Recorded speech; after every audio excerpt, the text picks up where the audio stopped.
انہوں نے ایک لائحہ عمل تیار کیا ہے اور انشاءاللہ تعالی یہ عوام کو ریلیف دیں گے، سبسڈی دیں گے، عوام کے لیے روزمرہ بنیادی جو چیزیں ہیں یہ انشاءاللہ تعالی سستی ہوں گی اور ایک مواقع پیدا کیے جائیں گے۔ اس ملک میں زراعت کو بڑھایا جائے گا، اس ملک میں اپنی پیداوار کو ہم بڑھائیں گے، جتنی اس کی پیداوار زیادہ ہوگی آگے جا کر عالمی منڈیوں میں ہماری مانگ ہوگی، اور انشاءاللہ تعالی ہمیں یہ امید ہے کہ ہم اس ملک کو بحران میں تحریک انصاف یا اس کی جو حکومت ہے، جن کو حکومت کا پتہ ہی نہیں تھا کہ حکومت کیسے کی جاتی ہے، معاشی طاقتور کیسے بنایا جاتا ہے ملک کو، وہ انہوں نے بالکل تباہ کر دیا ہے۔ اور پیپلز پارٹی اور کولیشن گورنمنٹ اس حیثیت رکھتی ہیں کہ انشاءاللہ تعالی پاکستان کو اس ملک سے باہر نکالیں۔ بوبی صاحب، موجودہ جو صورتحال بنی ہوئی ہے، اشیاء خور و نوش کی قیمتوں میں دن بدن اضافہ ہو رہا ہے، پیٹرولیم مصنوعات کی قیمتوں میں اضافہ ہو رہا ہے، IMF کی بھی سخت شرائط ہیں، تو کیا یہ سب حکومت قبول کرے گی؟ کیا ان کی شرائط پر پورا اتریں گے؟ میرے بھائی بات یہ ہے کہ پہلے بھی پاکستان پیپلز پارٹی کی گورنمنٹ رہی ہے، مسلم لیگ کی گورنمنٹ رہی ہے اس ملک کے اندر،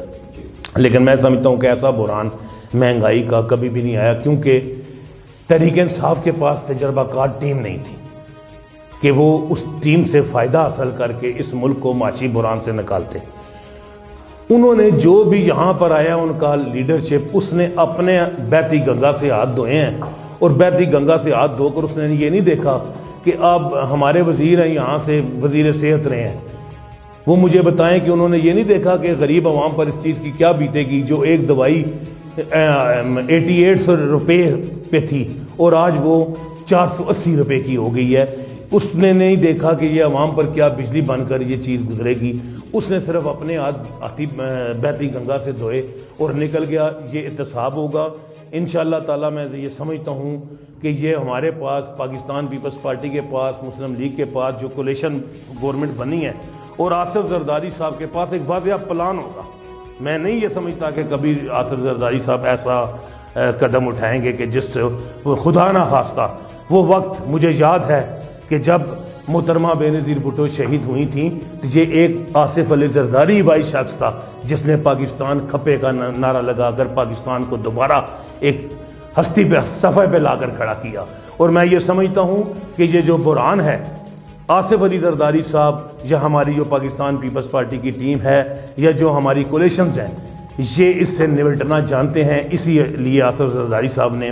سب سے پہلے لانگ مارچ کا اعلان کیا، جو بلاول بھٹو کی قیادت میں کراچی سے چلا اور آ کر یہاں پر رکا۔ اس سے پہلے پیپلز پارٹی نے یا ہماری قیادت نے کوئی لانگ مارچ نہیں کیا، لیکن مجھے وہ یاد ہے کہ آصف علی زرداری صاحب نے کہا تھا کہ ہم اس کو گرائیں گے نہیں، یہ خود گرے گا۔ خالد نواز صاحب، آئندہ الیکشن 2023 میں کیا آپ نہیں سمجھتے کہ اصلاحات ہونا ضروری ہیں؟ تمام اتحادی پارٹی کو مل بیٹھ کر اس کا کوئی حل نکالنا چاہیے، ورنہ یہ تو جو چوچو کا مربع بنا ہوا ہے، ایک دوسرے پر گالیاں گلوچ الزامات کی سیاست ہو رہی ہے، اس پر آپ کا کیا نظریہ ہے؟ کیا کہتے ہیں، اصلاحات ہونے چاہیے؟ میں یہ سمجھتا ہوں کہ اصلاحات بہت ضروری ہیں۔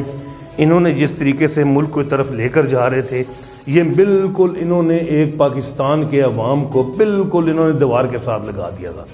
بالکل ان کے پاس کوئی آپشن نہیں تھا کہ ہم کیا کرنے جا رہے ہیں۔ ان کو صرف ایک یہ پڑی تھی کہ ہم اس ملک میں لوگوں کو جو ہے نا وہ جھوٹیاں تسلیاں دے کر اور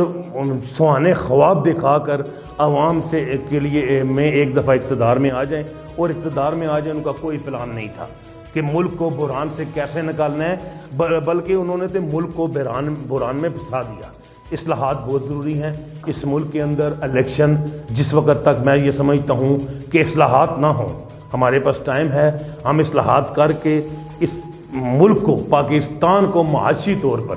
دوبارہ مضبوط بنا کے انشاءاللہ تعالی جو ہمارے پاس ٹائم ہے، اس میں اصلاحات بھی ہونی ضروری ہیں، اور انشاءاللہ تعالی یہ ملک بحران سے بھی نکلے۔ بوبی صاحب، سوشل میڈیا پر فیس بک، ٹویٹر وغیرہ پر جس طرح حکومت خلاف نعرے بازی کی جا رہی ہے، امپورٹڈ حکومت، نامنظور کے نعرے، اس کے علاوہ بھی بہت ساری افواہیں پھیلائی جا رہی ہیں کہ فلاں ادارہ ان کے ساتھ ملا ہوا ہے اور یہ سب سازش کے تحت ہوا ہے، تو یہ حکومت کی ذمہ داری بنتی ہے کہ اس کو کنٹرول کرے۔ تو کیا اس بارے میں کوئی لائحہ عمل جو ہے وہ تیار کیا گیا ہے اس حکومت کی جانب سے کہ ان سوشل نیٹ ورک پر اس افواہوں جو پھیلائی جا رہی ہیں ان کے خلاف کوئی کارروائی کی جائے؟ دیکھیں جی، میں یہ سمجھتا ہوں کہ جو اس ملک میں آج پاکستان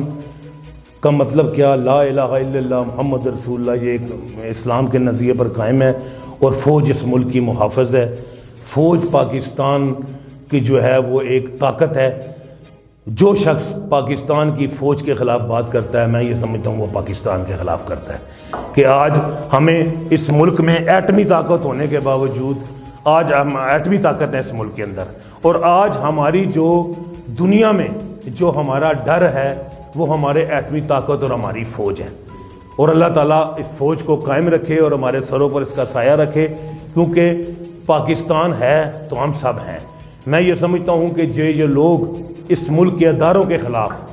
کوئی بھی ادارہ ہو، اس کے خلاف غلط پروپیگنڈا کرتے ہیں تو ان کے خلاف ایکشن ہونا چاہیے، اور میں یہ سمجھتا ہوں کہ یہ جو ہماری گورنمنٹ ہے یہ انشاءاللہ تعالیٰ ان کے خلاف ایکشن لے گی اور بھرپور لے گی، کیونکہ ہم یہ نہیں چاہتے کہ ہمارے ملک کے ادارے کمزور ہوں، ہمارے ادارے ہمارے پاکستان کی شہرگ ہیں۔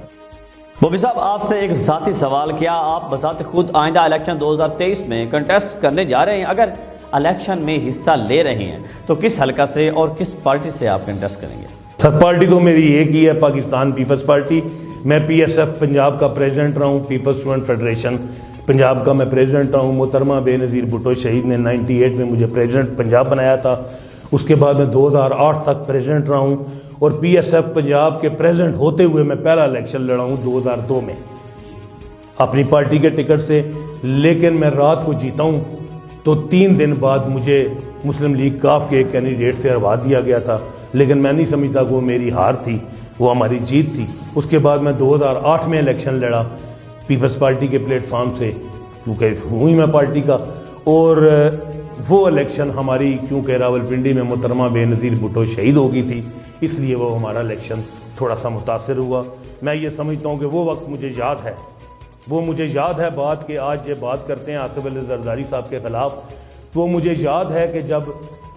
یہ ہمارے موصوف احمد نے شیخ رشید صاحب الیکشن لڑے تھے، تو یہ وہ وقت مجھے یاد ہے کہ انہوں نے آصف علی زرداری صاحب کو جا کر گڑگڑائے تھے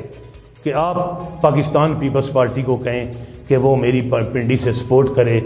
کیونکہ میں الیکشن میں جا رہا ہوں۔ تو پیپلز پارٹی کے ہم لوگوں نے اس کو سپورٹ کیا تھا، لیکن آج وہ یہ جو باتیں کرتا ہے پارٹی کے خلاف، ہماری لیڈرشپ کے خلاف، یہ افسوس کا مقام ہے اور یہ خاندانی بندے ہونے کا ثبوت نہیں۔ جی بہت شکریہ خالد نواز بوبی صاحب، آپ نے ہمارے پروگرام میں اپنا قیمتی وقت دیا۔ ناظرین، ملک کے سیاسی حالات اس وقت حوصلہ افزا نہیں ہیں، اس وقت پی ٹی آئی اپوزیشن کا کردار ادا کر رہی ہے، اور حکومتی الائنس اتحادی وہ اپنی نئی حکومت کو انجوائے کر رہے ہیں، لیکن عمران خان بلین مارچ کا اعلان بھی کر چکے ہیں۔ اب آنے والے دنوں میں دیکھنا یہ ہے کہ کیا یہ حکومت بگڑتی سیاسی صورتحال کو کنٹرول کر پائے گی یا نہیں۔ اسی کے ساتھ اپنے میزبان صفدر وسیم کو اجازت دیجیے، اللہ نگہبان۔ کھانا کھا لے؟ بریانی نہیں بنائے بھائی۔ اتنی تیزی سے کیسے بنے گی؟ تیز تیز تیز یہ ہاتھ چلائے، تیز تیز تیز یہ